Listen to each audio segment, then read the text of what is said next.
No naftas stratēģijas līkumiem kara laikā var iegūt kakla sastiepumu. Jūs varētu jautāt, Ukrainas vai Irānas karš? Uz ko atbildu? Jā.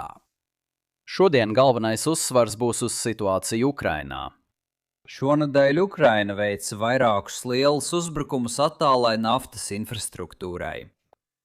Sprādzieni izslēdza ap 40% Krievijas eksporta jaudas atceļot ieguvumus, ko tā cerēja gūt no Irānas kara izraisītā jēlnaftas piegādes ierobežojuma. Šis ir svarīgs konflikta brīdis, kas pelnījis rūpīgu izpēti. Bet atgriezīsimies atpakaļ, jo ir svarīgi saprast, cik reizes Ukraina ir mainījusi savu precīzo naftas infrastruktūras stratēģiju un kāpēc tā ir veikusi šīs izmaiņas. Jūs iespējams šo pātrināto video jau redzējāt vairāk kārt šajā kanālā. Tas seko Ukrainas plašākajām enerģētikas infrastruktūras kampaņām kopš pagājušā gada vidus. Ja dažas sekundes nemirkšķināsiet, redzēsiet, ka vairums mērķu ir naftas pārstrādes rūpnīcas. Atvainojos, ka izsakošanas rīks beidzas 2025. gada beigās, bet Maduro un Ajatollā novērs man uzmanību.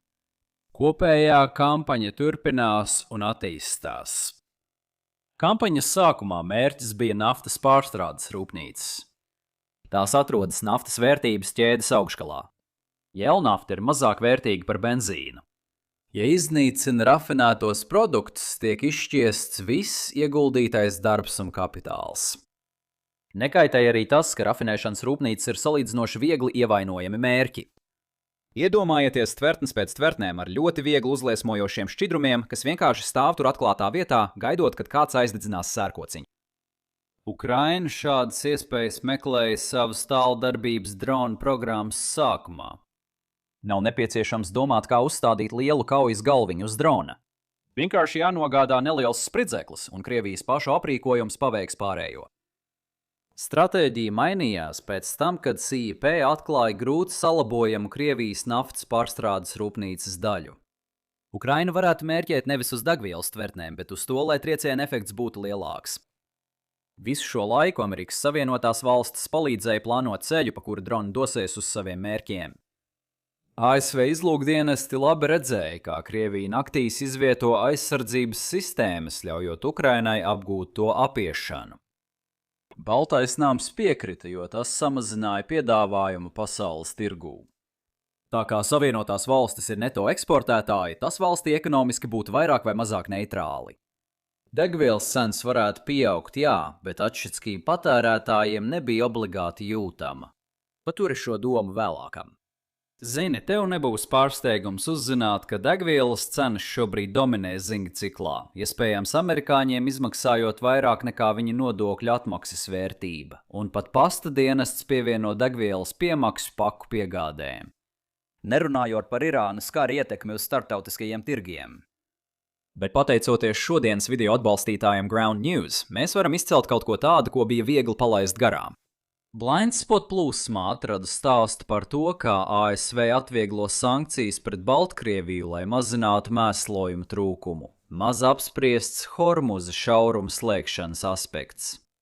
Šis stāsts labēji noskaņotajos medijos tika atspoguļots salīdzinoši maz.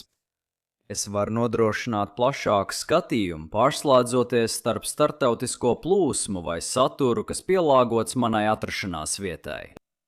Apmeklējot ground.news, slīpsvītra Lineson Maps vai noskanējot QR kodu, varat iegūt 40% atlaidi Vantage plānam un piekļūt visām funkcijām. Paldies Ground News par šodienas video atbalstu. Tas mūs noved pie otrās Ukrainas stratēģijas fāzes. Izslēdzot naftas pārstrādes rūpnīcas, Kremlim vajadzēja izlemt, kur likt lieko jēlnaftu, ko urbumi joprojām iegūst. Risinājums bija eksportēt jēlnaftu uz ārzemēm. Tomēr eksportēt šo pārpalikumu bija grūti. Pasaules tankuģu tirgus nebija gatavs sistēmai, kas izveidojās pēc 2022. gada. Krievija iepriekš eksportēja uz Eiropu, tankuģiem tie bija īsi braucieni. Tagad šiem tankuģiem jābrauc uz Indiju vai Ķīnu. Un ja mēs paskatāmies kartē, jā, šīs valstis patiešām ir tālāk. Tās kļuva vēl tālākas tankuģiem, kas izvairoties no hutiešiem pie Bab al-Mandabas šauruma, izvēlējās kuģot apkārt Āfrikai. Turklāt daļa piegāžu no tuvajiem austrumiem, kas agrāk tika sūtītas uz Ķīnu, tagad bija jāsūta uz Eiropu. Un jā, pēc hutiešu incidenta kļuva vēl sliktāk. Lai saglabātu tādu pašu pārvadājumu tempu kā iepriekš, pēkšņi būtu vajadzīgi vairāk tankuģu šo piegāžu apjomām. Tā nav tāds burvju triks, kas pieejama pasaulē. Jūs varat pārliecināt tankuģi atlikt remontu vēl vienam reisam, taču tas neatrisinās piegādes problēmu. Ja Ukraina izslēgtu kādu ēnu flotes tankuģi, uz tā esošo un ostā gaidošo naftu nevarētu piegādāt, jo nebūtu transporta reisu pēc reisa. Cits ēnu flotes tankuģis nebija gatavs aizvietot to. Vēl labāk, ja jūs nevēlējāties saniknot savus koalīcijas partnerus ar naftas noplūdēm ik pēc 2 nedēļām, jūs varētu iznīcināt tukšus tankuģus. Nafta joprojām iestrēgst ostā. Grūtības sagādāja kustīga, labi aizsargāta un attālu mērķa trāpīšana. Noderīgi būtu, ja Eiropa piemērotu sankcijas un drošības noteikumus pret ēnu flotes tankuģiem. Zinām, ka Krievija nav būtiski reaģējusi uz šādiem pasākumiem. Tāpēc ir loģiski, ka Ukraina specializējas eskalējošā darbībā, Krievijas teritorijas bombardēšanā, bet Eiropa starptautisko tiesību piemērošanā. Otra posma raksturotu kā pieticīgus panākumus Ukrainai, taču tas neatnesa tādus rezultātus kā naftas pārstrādes rūpnīcu kampaņa, kas turpinājās. Tas mūs aizved līdz 2025. gada beigām, kad amerikāņu avantūrisms mainīja drošības vidi. Savienotās valstis sāk ieviest faktisku blokādi, karantīnu, quarantine, pret Venezuelu. Vairs neviens naftas piliens nepamet valsti. Beidzot bija piedāvājuma šoks, kas palielināja tankuģu pieejamību. Lielākā daļa kapteiņu negribēja tuvoties Venecuēlas krastiem, jo ASV stingri īstenoja šo politiku. Daži meksikāņu ēdienu cienītāji bija apjukuši, bet tāda bija situācija. Uzbrukšana tankuģiem vēlāk bija mazāk vērtīga, bet joprojām nozīmīga. Šaurais posms vairs nepastāvēja. Tankuģis būtu vērtīgs un dotu signālu citiem kapteiņiem, bet Kremli tas neatturētu atrast citu tankuģi. Tomēr Karību karantīna bija tikai iesildīšanās. Pārējot uz jauno gadu un apejot īpašo Maduro operāciju, ASV 28. februārī sāka gaisa karu pret Irānu. Drīz pēc tam Irāna de facto slēdza Hormuza šaurumu. Lielākā uzmanība vērsta uz degvielas cenu kāpumu pēc Hormuza šauruma slēgšanas, taču loģistikā notiek kas smalkāks. Daži tankuģi jau nedēļām iestrēguši līcī, bet vēl vairāk baidās tur doties un meklēt citas nodarbes. Piemēram, doties pakaļ naftai uz Krieviju. Joprojām ir liederīgi neutralizēt Krievijas ēnu flotes tankuģus, kad iespējams.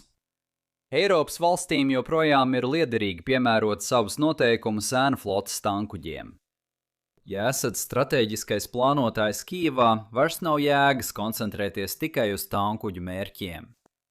Tas noved pie šīs nedēļas notikumiem. Izskatās, ka Ukraina atkal ir mainījusi savu fokusu. Tagad tēmēkls vērsts uz Krievijas naftas eksporta termināļiem. Tas nav pilnīgi jauns.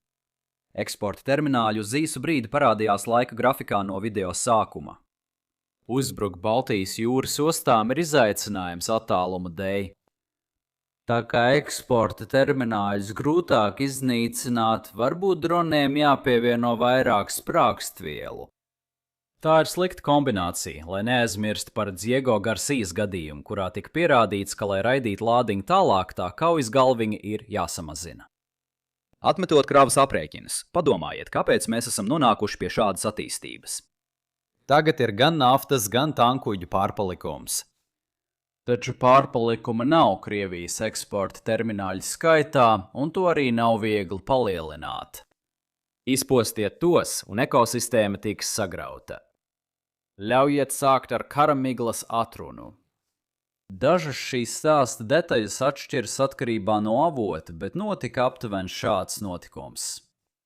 22. martā Ukraina nosūtīja milzīgu dronu vilni uz Primorskas naftas termināli gar Baltijas jūru. Uzbrukumi bija vērsti pret termināļu piestātnēm un aizdedzināja pāris tobrīd krautus tankuģus. Primorskas parasti eksportēto 1 miljonu barelu dienā tagad uzkrāja uz sauszemes. Tas bija tikai iesildīšanās. 25. martā Ukraina uzbruka Ustlugas terminālim ar šī gada lielāko dronu vilni. Daži varbūt trāpīja arī Gētā Korskā. Tika apturētas vēl vairākas operācijas, iespējams Ustlugas dzelzceļa pāraušanas dēļ. Iespējams piestātnēs stāv degoši tankuģi. Vēl 700 000 barelu dienā tika izņemti no aprites. Lai saglabātu haosu, Ukraina 27. martā atkal uzbruka Ustlugai. Pat noliekot malā kara miglu, mēs varam būt pārliecināti, ka ugunsgrēki turpinās, kas nozīmē, ka vienā vai otrā veidā naftas piegādes šī teksta rakstīšanas brīdī nenotiek. Tomēr ņemiet vērā, ka šeit ir iesaistīts lielas naudas summas, tāpēc Krievija atsāks eksportu tiklīdz tas būs iespējams. Pašlaik izdarīsim ātru aprēķinu. Promorska un Ustluga veido 40% Krievijas naftas eksporta, tāpēc Krievijai paliek 60% eksporta jaudas. Izmantojot West Texas Intermediate kā etalonu, 60% no $94,73 ir $56,84. Pirms Irānas kara West Texas Intermediate maksāja $67,02. Šie uzbrukumi vairāk nekā kompensējuši Irānas Hormuza šauruma slēgšanas ietekmi. Šis nav precīzs skaitlis. Krievijas naftas cenu nenosaka tāpat kā West Texas Intermediate cenu. Krievijas naftas cenas kopumā seko pasaules cenām tirgus pamatspēku dēļ, tāpēc varam skaidrāk novērot West Texas Intermediate cenu izmaiņas. Tāpēc procentuāla salīdzināšana ir taisnīga un izdevīga Ukrainai. Lai būtu skaidrs vēl citā aspektā, tas nemazina Ukrainas situācijas sarežģītību. Ukrainai būtu vēl labāk, ja Irānas karš nenotiktu. Nafta maksāja $67 par barelu. Ukraina atspējoja Krievijas Baltijas termināļus. Paskatoties plašāk, uzbrukumi termināļiem rada divus svarīgus jautājumus. Rodas jautājums, vai Savienotās valstis sniedz izlūkošanas atbalstu šai operācijai. Trumpa administrācija vairs nav ieinteresēta darīt jebko, kas paaugstinātu degvielas cenas. Mēs esam redzējuši sekundāro sankciju atbrīvojumus valstīm, kas importē Krievijas un Irānas naftu. Palīdzība šeit radītu pretrunu Baltā nama politikā. Varbūt kāds no CIP vai citur vienkārši nodeva šo informāciju Ukrainai, jo viņam nebija tieši pateikts to nedarīt. Nav aizliegts sniegt izlūka informāciju Ukrainai. Ir bijuši ziņojumi, kas liecina, ka izlūkdienesti ir daudz ieinteresētāki palīdzēt Ukrainai nekā Baltais nams. Jebkurā gadījumā tā ir laba ziņa Ukrainai.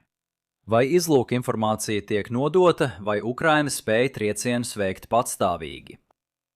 Jautājums, vai operācija ir ilgtspējīga? Krievijai iespējams nebūs pastāvīga 40% jaudas zuduma. Nav pārsteigums, ja kādi jaudi jau atjaunoti un darbojas, kad to klausāties. Mēģinot izjaukt Krievijas remonta darbus, ja naftas termināļi kļūst par Ukrainas jauno galveno mērķi, Krievija iespējams attiecīgi pārdalīs savus aizsardzības spēkus. Dīvaini, bet tas varētu nozīmēt vairāk pretgaisa aizsardzības sistēmu izvietošanu Baltkrievijā, jo viens no Ukrainas 2 lidojumu maršrutiem ilgi atradās Krievijas partneru teritorijā. Ukrainas droni šo uzbrukumu neizpildīja nevainojami. 2 droni novirzījās no kursa, viens iespējams ietriecās kokā un avarēja Latvijā bez sekām. Ir reti redzēt īstas fotogrāfijas kā šīs, taču tas, uz ko jūs tagad skatāties, nāk tieši no Latvijas aizsardzības ministrijas. Cits drons ietriecās Igaunijas elektrostacijas skurstenī, bet citādi nekādus bojājumus neradīja. Mācīšanās un atkārtošana ir galvenais, lai mainītu virsrakstu no pašreizējiem 40% bezsaistē uz 40% bezsaistē. Punkts. Paturiet to prātā. Tātad, kādi ir mūsu galvenie secinājumi šodienai? Ukraina pielāgojusi enerģētikas infrastruktūras kampaņu karam attīstoties. Eksporta termināļi šobrīd ir Krievijas vājā puse. Ukraina uz laiku atslēgusi 40% no šīs jaudas, kas vairāk nekā kompensē ekonomisko ieguvumu no Hormuza šauruma slēgšanas. Ukrainas darbs vēl nav pabeigts. Paldies Ground News par šodienas video sponsorēšanu. Apmeklējiet ground.news Sleepsuite ar Linus on Maps vai noskanējiet QR kodu, lai iegūtu 40% atlaidi Vantage plānām. Man tas nozīmē jau 28 dienas pēc kārtas aiz muguras. Domāju, ka nākamnedēļ mani pārņēmis pieaugušo pienākumi, bet šī sērija bija interesanta, kamēr ilga. Paskaties arī citus manas video, lai jautrība turpinātos. Ja patika video, nospied patīk, dalies un abonē. Tiekamies nākamreiz. Rūpējies par sevi!